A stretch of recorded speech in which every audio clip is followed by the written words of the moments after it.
स्वागत है आप सभी का अपने इस यूट्यूब चैनल पे।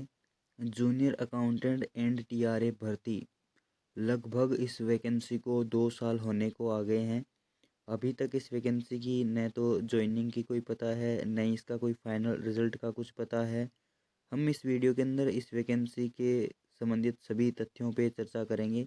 साथ ही साथ हम ये भी देखेंगे कि अभी डीटीए की तरफ से क्या प्रोग्रेस है और कितने कर्मचारियों को उन्होंने रिलीव किया है, बोर्ड की तरफ से क्या प्रोसेस है, कोर्ट केस की क्या अपडेट है। इस वीडियो के अंदर हम सभी पहलुओं पे चर्चा करेंगे, तो आप वीडियो को पूरा देखना और चैनल पर नए हो तो चैनल को सब्सक्राइब कर लेना, ठीक है। इस वैकेंसी को लेकर हम सभी दुखी हैं। मैं खुद भी इसका एक विद्यार्थी हूँ और मेरा भी 2 गुना के अंदर चयन हुआ है। तो इस वीडियो के अंदर हम सब अपने ही दुख प्रकट करेंगे, साथ साथ में कुछ अगर इम्पोर्टेंट जानकारी है जो मेरे पास है वो मैं आपके साथ में शेयर करूँगा। तो सबसे पहले देख लेते हैं कि जो जूनियर अकाउंटेंट जो वैकेंसी है इसके बारे में एक बार हम याद कर लेते हैं अपने जो पुराना टाइम है वो, कि 11 फरवरी को जो इसका एग्ज़ाम हुआ था, 11 फरवरी 2024 को। हालांकि ये जो भर्ती है ये पहली बार जो कैलेंडर जारी किया गया था 2022 में, प्रथम बार भर्ती परीक्षा का जो कैलेंडर जारी किया गया था उसमें सीटी परीक्षा के उपरांत 17 सितंबर को ये परीक्षा होनी थी। 17 सितंबर 2023 को ये एग्ज़ाम होना था, जो कि नहीं हुआ, ठीक है। क्योंकि तत्कालीन जो बोर्ड के अध्यक्ष थे हरिप्रसाद शर्मा, उन्होंने त्यागपत्र दे दिया और त्यागपत्र देने के कारण आगे विधानसभा चुनाव आ गए, जो कि आचार संहिता इस वैकेंसी को कम से कम 3 बार लेट कर चुकी है। और मैं अभी भी आपको एक और बताऊंगा कि आगे राज्य के अंदर ये जो चुनाव होने वाले हैं पंचायती राज संस्थाओं के, तो उसकी भी आचार संहिता लगने वाली है। तो हो सकती है ये वैकेंसी तीसरी आचार संहिता फेज करने की कंडीशन में आ जाए, लेकिन ऐसा होगा नहीं, इस पर भी हम चर्चा करेंगे। तो ये तो पुराने तथ्य हैं जिन पे क्या जिक्र करना है एक बार बता ही देता हूँ मैं आपको, और लगभग अकाउंटेंट के सभी विद्यार्थियों को ये पता ही है। तो 11/2/2024 को ये वैकेंसी है, इसका पेपर हुआ था। उसके बाद में लोकसभा के चुनाव आ गए और फिर परिणाम हमारा लेट हुआ। 27 जून 2024 को इसका 2 गुना का प्रोविजनल रिजल्ट आता है और फिर 2 गुना के रिजल्ट आने के बाद में डीवी प्रोसेस स्टार्ट होती है 11 सितंबर से। देखिए 27 जून को रिजल्ट आता है, 27 जून 2024 को रिजल्ट आता है और 11 सितंबर से अपनी डीवी स्टार्ट हो रही है। कितना टाइम लगा दिया, जून के बाद जुलाई और अगस्त 2 महीने बिल्कुल निकाल दिए। कोई प्रोसेस कोई काम नहीं हुआ अकाउंटेंट से संबंधित। सरकार, बोर्ड, डीटीए किसी की भी इसके संबंध में कोई भी मतलब रुचि नहीं है कि इस वैकेंसी को कम से कम जल्दी से पूरा किया जाए। 5400 पद है, गवर्नमेंट को 5400 पदों की अभी क्या नीड नहीं है। बोर्ड खुद इसकी तरफ ध्यान ही नहीं दे रहा है। बोर्ड और सभी वैकेंसियों की डीवी की तरफ, कंप्लीट की तरफ ध्यान दे रहा है, लेकिन जेआरए को एक साइड में ही कर रखा है। पता नहीं क्यों, क्या उनके मन में चल रहा है क्या नहीं चल रहा है, या तो उनको बेरोजगारों की पीड़ा जो है दिखाई नहीं पड़ रही। मेरे साथ इस वैकेंसी को लेकर बहुत कुछ हुआ है, वो फाइनल रिजल्ट आने के बाद मैं किसी वीडियो में आपको शेयर करके ज़रूर बताऊंगा। 11 सितंबर से लेके 25 अक्टूबर तक अपने डीवी चले हैं, ठीक है। 11 सितंबर से लेके 25 अक्टूबर तक डीवी चले हैं, जो कि लगभग 2 सवा 2 महीने का टाइम, एक 2 सवा 2 महीने का टाइम हो गया। ये इतने टाइम में डीवी करवाए हैं इन्होंने 10,000 बंदों के। और अभी भी प्रोविजनल लिस्ट बाकी है, कंप्लीट फिर भी नहीं हुई है, प्रोविजनल लिस्ट अभी बाकी है, ठीक है। ये लिस्ट आ जाती है तो भी इस पर स्टे लगा हुआ है, फाइनल जो रिजल्ट है उस पर स्टे लगा हुआ है पंकज कुमावत वाला जो केस है उसके कारण, ठीक है। जिसकी जो सुनवाई है वो 28 नवंबर की है। ये है वैकेंसी की कंप्लीट डिटेल। अब हम ही जो वीडियो स्टार्ट करेंगे वो यही है कि 28 नवंबर को अगर स्टे हट जाता है तो क्या होता है, और अगर स्टे नहीं हटा तो क्या होगा। जेआरए के विद्यार्थी हैं, ये लगभग 3 साल से बेरोजगार है और जिनके अच्छे मार्क्स हैं, ठीक है। जैसे कि मान लीजिए किसी के अगर कट ऑफ से 40-50 नंबर, 40 नंबर ज़्यादा हैं तो वो 20-20 में है, उसने न तो आगे का पढ़ा है और न ही कुछ और ये भी सोच रहा है कि मेरा सिलेक्शन हो जाएगा, और कुछ ये भी सोच रहे हैं कि नहीं भाई 50 से कम जिनके नंबर है उनका सिलेक्शन नहीं होगा। कट ऑफ का भी एक वीडियो हम लेके आएंगे, अगर आप कमेंट करो तो बता देना। सबसे पहले कि डीटीए ने सभी कर्मचारियों को किया रिलीव। अभी जो सूचना मिली है वो ये है कि डीटीए के पास में डीवी के लिए जितने कर्मचारी गए थे, जितनी भी टीम बनाई गई थी, 20-25 जो टीम बनी थी, उनमें से डीटीए ने लगभग 20 से 25 जो कर्मचारी है उन्हीं को रखा है। ठीक है, 20 से 25 कर्मचारियों को ही डीटीए ने रखा है। इसका मतलब ये हुआ कि हमारा जो डीवी का काम है वो लगभग कंप्लीट हो चुका है। लगभग बोल रहा हूँ इसलिए क्योंकि अभी थर्ड लिस्ट आएगी, थर्ड लिस्ट आ सकी, सॉरी, प्रोविजनल लिस्ट आएगी। ठीक है, लिस्ट भी ये दो बना रहे हैं, एक तो प्रोविजनल लिस्ट और एक फाइनल लिस्ट, जिसका जिक्र हम आगे करेंगे। तो डीटी ने सभी जो कर्मचारी है उनको रिलीव कर दिया गया है। केवल और केवल 20 से 25 जो कर्मचारी है उन्हीं को अपने पास में रख रखा है। और वो में भी ये ऐसा हो सकता है कि वो सिर्फ और सिर्फ प्रोविजनल वालों के लिए रखे उन्होंने, क्योंकि प्रोविजनल वाले कैंडिडेट लगभग इतने ही होंगे मेरे हिसाब से, 500 से 600 के बीच में।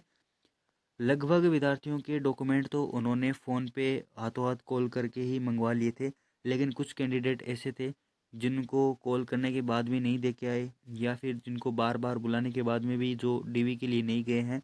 तो ऐसे कैंडिडेट्स हैं प्रोविजनल वाले, जिनकी लिस्ट अभी आने वाली है। ठीक है, तो ये लिस्ट कब आएगी?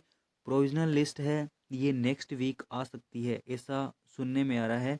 नेक्स्ट वीक यानी 20 नवंबर को आप ये वीडियो देख रहे हैं, और आप मान के चलिए लगभग 25 या 26 नवंबर तक लिस्ट आ जाएगी। ठीक है, थर्ड। अब 26 नवंबर की लिस्ट आ गई तो 28 नवंबर को केस है। 28 नवंबर को केस की क्या है, सुनवाई है, हियरिंग है। 26 नवंबर के बाद में उनकी डीवी डेट दी जाएगी, क्योंकि उनको भी पहले बुलाएंगे, उनका डॉक्यूमेंट वेरिफिकेशन होगा। और अगर स्टे हट जाता है 28 को तो अच्छी बात है। अगर स्टे नहीं हटा तो भी इसमें और भी घोच पोच हो सकता है पूरा का पूरा सिस्टम। तो जूनियर अकाउंटेंट में जो प्रोविजनल लिस्ट है वो नेक्स्ट वीक, आप मान के चलिए कि नेक्स्ट वीक कंफर्म आ जानी चाहिए। जिस हिसाब से बोर्ड के जो अध्यक्ष साहब है वो ट्वीट कर रहे हैं बार बार कि हम इस बार ठोस कार्रवाई करेंगे, ठोस कार्रवाई करेंगे। तो हो सकता है एक बार और उम्मीद बना लें उनसे कि ठोस कार्रवाई करेंगे, लेकिन फिलहाल उनका ऐसा कोई मन नहीं है। जैसा कि हम पिछले 2 साल से ही देख रहे हैं, जीआरए की तरफ किसी का भी ध्यान नहीं है। हम खुद विद्यार्थी ही अगर इसकी तरफ ध्यान दें तो हमारा बेड़ा पार हो सकता है। अदरवाइज ये वैकेंसी जाने वाली है ऐसे ही, पता ही नहीं है इस वैकेंसी का ये कंप्लीट होने वाली है या फिर नहीं भी। क्योंकि मैं खुद स्टूडेंट हूँ और मैं खुद इसमें चयनित हूँ, इसलिए मुझे भी दुख और दर्द आपके जितना ही है, और आपके साथ ये साझा कर रहा हूँ। जहाँ तक मेरे सुनने में आया वो ये है कि डीटी ने अभी 2 लिस्ट बनाई है, एक तो फाइनल लिस्ट और एक है प्रोविजनल लिस्ट। जिन विद्यार्थियों के डॉक्यूमेंट कंप्लीट है, ठीक है, किसी भी प्रकार के डॉक्यूमेंट में कोई कमी नहीं है, उनकी फाइनल लिस्ट डीटीए ने बना रखी है। ठीक है, फाइनल लिस्ट बना रखी है डीटीए ने, जिनके डॉक्यूमेंट में कोई भी कमी नहीं है। और जिनके डॉक्यूमेंट में कमी है, जैसे कि किसी के आधार कार्ड हो गया या फिर कोई और डॉक्यूमेंट हो गया, एमई वाले के कोई डॉक्यूमेंट, एनओसी जैसे कोई कमी रह गई है, तो ये प्रोविजनल लिस्ट वो बना रखी है। अगर स्टे हट जाता है 28 को तो बोर्ड हो सकता है, डीटीए हो सकता है ये बोर्ड को भेज दे, और फाइनल रिजल्ट अपना लगभग 15 से 20 दिसंबर के बीच आप मान के चलिए। ठीक है, 15 से 20 दिसंबर के बीच में आप मान के चलिए। अगर ये 28 नवंबर को स्टे हट जाता है और डीटीए अपनी कार्रवाई में थोड़ा सा तेज़ी लेके आता है, तो 15 से 20 दिसंबर से पहले रिजल्ट किसी भी हालत में नहीं आएगा, ये तो भी आप मान के चल सकते हो। ज्वाइनिंग तो कंफर्म जनवरी 2025 के अंदर चली गई है। ये 19 नवंबर को जेआरएफ से न्यायिक बाधा हटाओ ट्विटर पर एक ट्रेंड चलाया गया था। उसके बाद में जयपुर के अंदर दैनिक भास्कर ने ये खबर छापी थी कि कनिष्ठ लेखाकार अभ्यर्थियों ने की है स्टे हटवाने की मांग।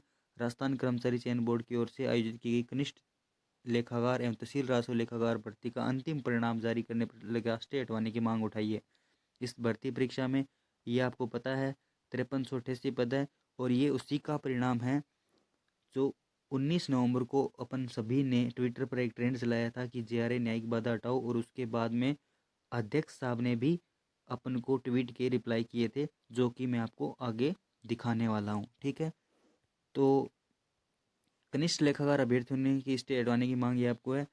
अब एक बात आपको ध्यान रखनी है कि हमें पता है इस वैकेंसी की तरफ बोर्ड का कोई ध्यान नहीं है, ठीक है।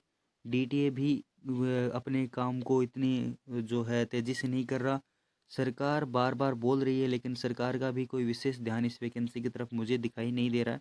अगर दिखाई देता तो 5400 पद बहुत बड़ी वैकेंसी है ये, और सरकार को ऐसा लगता कि ऐसे पद खाली पड़े हैं तो सरकार उनको ज़रूर फिल करती। सरकार इस वैकेंसी की तरफ कभी ध्यान नहीं दे रही है। आप 2013 की वैकेंसी देख लीजिए, 15 की देख लीजिए, और अभी अपन वाली 23 वाली देख लीजिए। लगभग ये तो दो दो बार ही पेपर हुए हैं, एक बार कैंसिल फिर वापस, ऐसा हुआ है। तो 21 को हमारे बहुत सारे साथी हैं जयपुर से जो कि बोर्ड जा रहे हैं। तो अगर आप जयपुर के आसपास के हैं तो आप भी उनके साथ में बोर्ड जाइए। मैं आपको नंबर और शेयर कर दूंगा, आप कमेंट कर देना। तो 21 को बोर्ड जानने की तैयारी में है, 21 नवंबर को। तो आप भी बोर्ड जाइए और अध्यक्ष साहब से बात कीजिए। जितनी ज़्यादा संख्या में हम वहाँ पर उपस्थित होंगे उतनी ही बात हम अपनी ठोस तरीके से बोल सकते हैं। कोई आगे नहीं आने वाला है। मेहनत हमें खुद को ही करनी पड़ेगी इस वैकेंसी के लिए। और 3 साल से बेरोज़गार बैठे हैं तो इसके कोई हमें फ़ायदा नहीं होने वाला है। साथ ही साथ में उपेंद्र यादव जी से भी कांटेक्ट कर रहे हैं, तो वो भी चलेंगे अपन के साथ में। तो 21 नवंबर को आप अगर जयपुर में हैं और जयपुर के आसपास से हैं, अगर आप आ सकते हैं बोर्ड, तो ज़रूर आना। 21 को हम और आपको जानकारी वीडियो के माध्यम से प्रोवाइड करवा देंगे। फिर बात आती है कि 28 नवंबर को स्टे हटने के कितने परसेंट चांस है। वो एक चल रहा था, आपने देखा होगा, एक सर्कुलर चल रहा था कि फाइनल डिस्पोजल है 28 को। अगर 19 वाला काम हमारा, जो 19 को जो ट्विटर ट्रेंड चलाया था, वो लगभग क्या रहा था, एकदम सफल रहा था। आप मान के चलिए सफल रहा था। बोर्ड के पास में भी उसकी डिटेल्स गई थी, सरकार के पास भी वो बात पहुंची थी। अगर 21 नवंबर को अपन बोर्ड जाते हैं और वहाँ पर अध्यक्ष साहब से बात करते हैं तो हो सकता है कुछ और भी कदम उठा लें अध्यक्ष साहब, क्योंकि वो बोल रहे हैं कि इस बार हम ठोस कार्रवाई करेंगे, ठोस कार्रवाई करेंगे। 21 नवंबर को अगर अपन चलते हैं और बोर्ड अध्यक्ष के जो है उन पर दबाव बनाने की थोड़ी बहुत भी कोशिश करते हैं तो 28 नवंबर को स्टे हटने के 100% चांस है, बशर्ते कि कोर्ट के जो जज साहब हैं, माननीय न्यायाधीश साहब हैं, उनकी कोई छुट्टी न हो, वकील छुट्टी पर न चला जाए।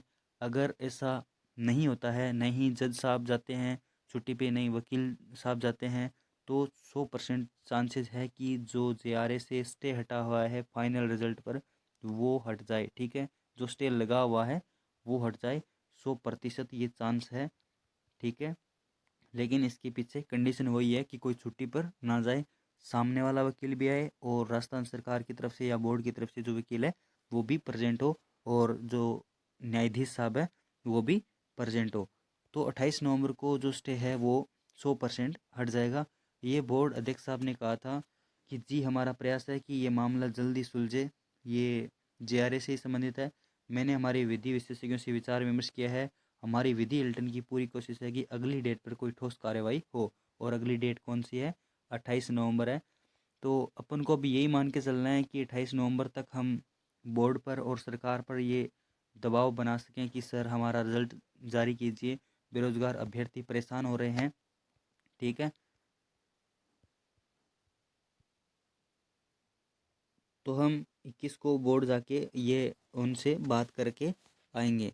इस हिसाब से अगर 28 को हमारी ये जो हट जाती है, 28 नवंबर को स्टे हट जाती है, तो फिर प्रोविज़नल लिस्ट भी अगर पहले आ जाती है तो आई थिंक मेरे हिसाब से 10 दिसंबर तक तो ये जो 5 दिसंबर तक तो ये डीवी का ही काम चलेगा।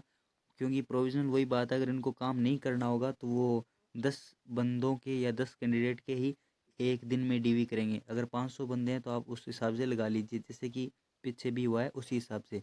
तो 5 दिसंबर तक आप मान के चलिए डीवी। और फाइनल रिजल्ट, फाइनल लिस्ट चूँकि साथ साथ में वो बना रहे हैं ऐसा सुनने में आया है, तो लगभग 15 से 20 दिसंबर के बीच में जो जूनियर अकाउंटेंट का है ये फाइनल रिजल्ट आ सकता है। दिवाली तो चली गई, दिवाली का वेट करते करते नवरात्रि भी चली गए। अब आने वाला है नया साल, जिस पर हम एक उम्मीद लेके चल रहे हैं कि न्यू ईयर पर जो JRA के रिज़ल्ट के साथ हमें खुशी मिले, उससे पहले ही मिल जाए तो अच्छी बात है। न्यू ईयर पे तो ज्वाइनिंग दे दे, ठीक है। तो थैंक यू सो मच। अगर वीडियो अच्छा लगा हो तो वीडियो को लाइक कर देना, और चैनल को सब्सक्राइब नहीं किया तो चैनल को सब्सक्राइब कर लेना। JRA कट ऑफ से संबंधित हम वीडियो एक लाने वाले हैं, तो वो भी आप ज़रूर देखना। Thank you so much.